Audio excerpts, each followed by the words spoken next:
Welcome back to my channel. Today I want to walk you through the whole process in BSF farming. So please stay with me to the end of the video. I will start with the insectarium. This is my insectarium. This is where the flies lay their egg. This is the engine power of the whole BSF farming, because the more insectarium you have, the larger your production. So this is the beginning of the BSF farming. So when you get your pupa, you bring it to the insectarium. It's called a love net, because this is where mating takes place, that's reproduction takes place. So that's why it's called a love net. And the love net consists mostly of eggs and pupas. The pupas will become flies, and then this fly will mate. They will meet. The male meet with the female. The male fly will die off. So when the female lay her egg, she will also die off. So that's how the process is. And then they will lay in the eggs. They will lay in the eggs. You have to have so many eggs. You will place an attractant in the love net. An attractant is a smelly organic substance. It can be rotten food, it can be fruit, it can be anything that has strong odor. It will attract the flies to lay in the eggs. So you place your attractant in a bowl and keep it inside the love net. Then you cover it with a net, and then you place your eggs on the attractant. So they lay where they felt their larvae will have enough food. So they will lay in the eggs. So you harvest your egg from the eggs. You remove the eggs and from the net, and peel off or remove your egg from the eggs, and then take it to the insectarium where the process continues. And so you take care of your insect. So what you felt in that place is what they are feeling. If you are really hot there, they are also hot. If you are too cold, if the place is too cold, they are themselves, they are also cold. So take care of the insectarium. Is the engine power, as I said earlier on. So you can see the egg is in the net, and then a container or a box that contains the pupas. So these pupas emerge as flies. So they pupate emerge as flies. So as they emerge as flies, they will lay their egg, they will die off. They don't emerge as fly the same time.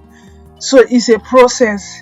So those ones that lay their egg will die off. And one female lay about 600 egg, one female. So imagine the number of egg they will lay. So the insectarium is where the whole process starts from.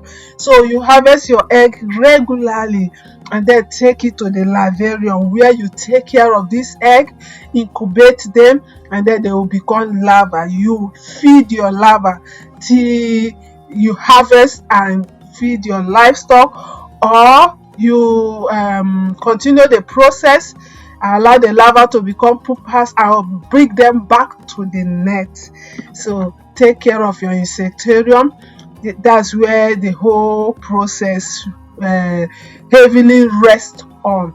So I hope you are learning one or two things from this video. I want you to subscribe so that we'll grow. More and more people will learn about this amazing farming called BSF farm, and then it's well with us. So after the insectarium, we'll move to the larvarium. Before I go there, let me show you how I harvest my egg from the insectarium. I'll be showing people how to harvest your BSF egg. So right now we have removed the eggs from the net.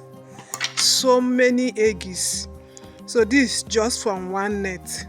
So we have removed them, and we are scraping the egg out of the eggs. When you are scraping the egg out of the eggs, you have to be very careful so that you don't destroy some egg. So you do it with patience. You need a lot of patience. Scrape the egg gently out, as you can see what he's doing. So the harvest is much, so he's gently removing the egg. This is one way of doing it. Alternatively, you can also place your eggs on the net. You can see the net in the rubber, so you can place your eggs on the net and then cover it and leave it for 5 days. When the larva emerges, it will drop into the substrate. So we have a substrate in this container, that then on it is a net. This net prevents direct contact of the egg to the substrate. As he's scraping the egg into the net, after doing that, he will cover it for 5 days, and then the newlet will emerge from the egg and drop into the substrate. Immediately they drop into the substrate, they will start feeding immediately and growing. So after 5 days, we will change the substrate and then we'll put them in a larger place where they can continue growing into to larva and then to pupa. That's if you want the cycle to continue. So you can use different substrates. Is depending on what is available in your area. You can use different substrate, what is available and affordable. So right now what I'm using is chicken feed. The feed we use to feed our chicken is for me, I felt is the best because it has all the nutrients, everything required for the newlet to develop. So we are using the substrate, the chicken feed. We mix it with water. When the egg emerge from the shell, they drop into the substrate and start feeding immediately. The substrate is rich. Try to use substrate that is rich in protein and carbohydrate. It will tremendously help them grow very fast. So as I said earlier on, you do this in 2 ways. Either you scrape out the egg, as you can see in this video, or you place your eggs on the net and then the newlet will drop from their shell into the substrate. So I think the second option is better. If you have enough eggs, you can go ahead and do that. Drop your eggs on the net and cover it. But right now we are scraping out to be careful and make it excellent. So our harvest is really much. This egg is just from one net, so we'll harvest so many nets today. Wow, look at my larvas. They are doing well. I see they have eaten up the substrate. What I have here is frass. So what I want to do right now is to sieve. I will sieve and add a new substrate. They have eaten up the substrate. The substrate I use here is only brewery waste. This is the result from brewery waste. I did 2 substrates. I wanted to compare to know which one is better. So for this compartment here, I use only brewery waste for it. So what I want to do is to sieve. When I sieve them right now, I'll pour a new substrate in this compartment. Then I will now pour them on the new substrate for the next 8 days. And then I will harvest. So I want to harvest them and feed them to my fish. I have so many fish and my chicken. So this is an alternative feed for fish and chicken and other animals as well. This is really an alternative feed for them. It helps reduce cost of production of these livestock. So I want to compare them with the other larvae that use another substrate. So I want to compare them with that to know the growth difference between them. Yes, this is the second larva. Here, what I use here is a combination of different waste. It's a combination of different waste. I use the substrate is made up of kitchen waste, which include potato peels, beans peels. So it's like a balanced diet. I had it all. Beans is protein, soya beans waste. I have it here. Then potato carbohydrate. I also have yam peel. I have vegetables as well. So I combine all these food waste for this batch of my larva. So this, I wanted to drop a comment to tell me what you think. The two larva now, the two set of larva, that and this, which one do you think grew faster? The brewery waste and this. Though this my waste is a little, is weight because I added so much water. I really want the substrate to get soaked. I wanted to get soaked, so I added more water here, so that they need water as well. But the challenge here is sieving it will be an issue. Sieving it will be an issue compared to the other substrate that I use only brewery waste. So these are my larva. From what I'm seeing, I want to believe these ones are bigger. These ones are bigger than the one I use only brewery waste.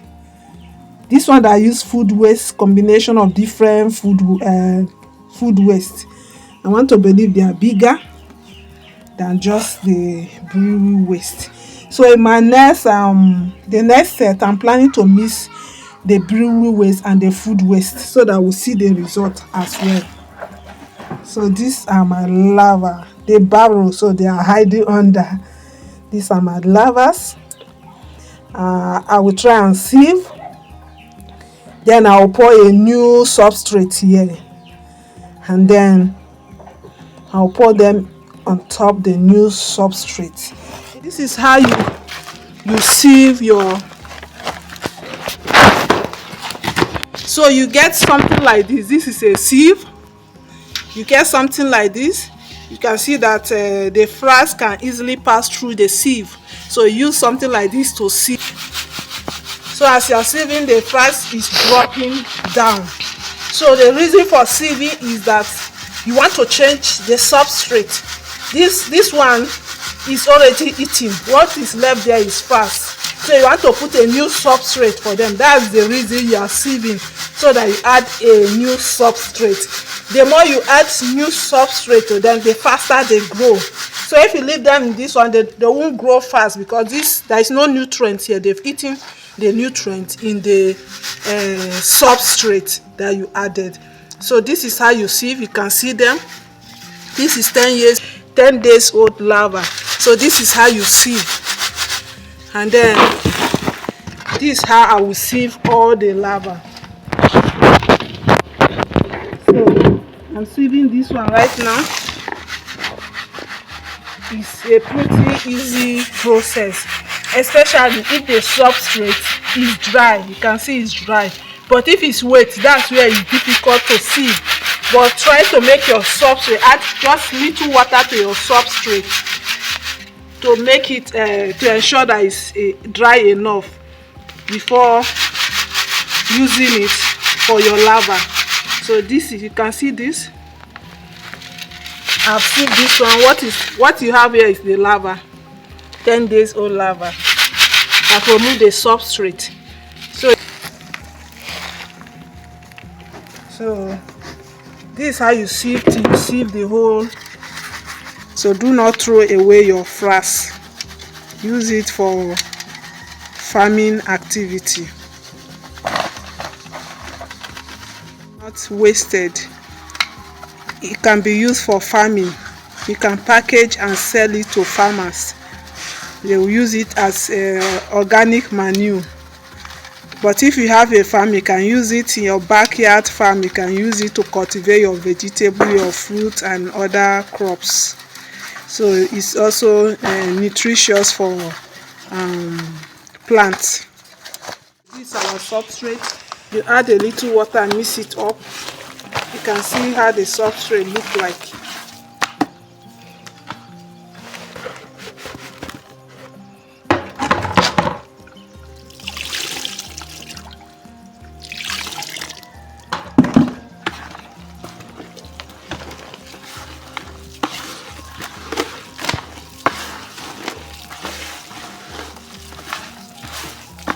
So right now it's mixing the substrate with water. So as I said earlier, the substrate I'm using here is maize off and brewery waste.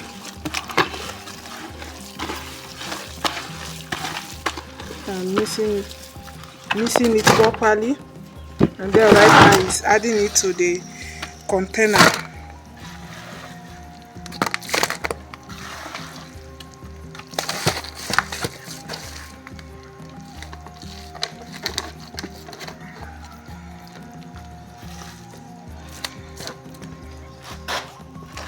So we can now add the larvae to the compartment.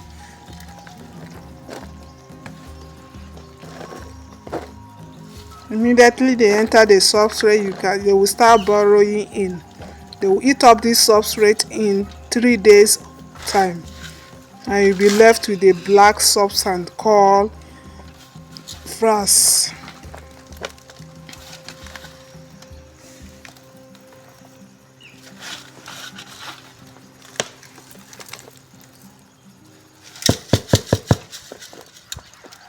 So I will advise you to use a measurement, a particular measurement, so that the larva will not be too much in a particular compartment.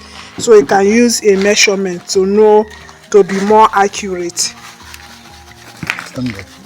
Continue watching my video, subscribe. Let's grow together, let's learn together, and it is well with us all. Bye for now.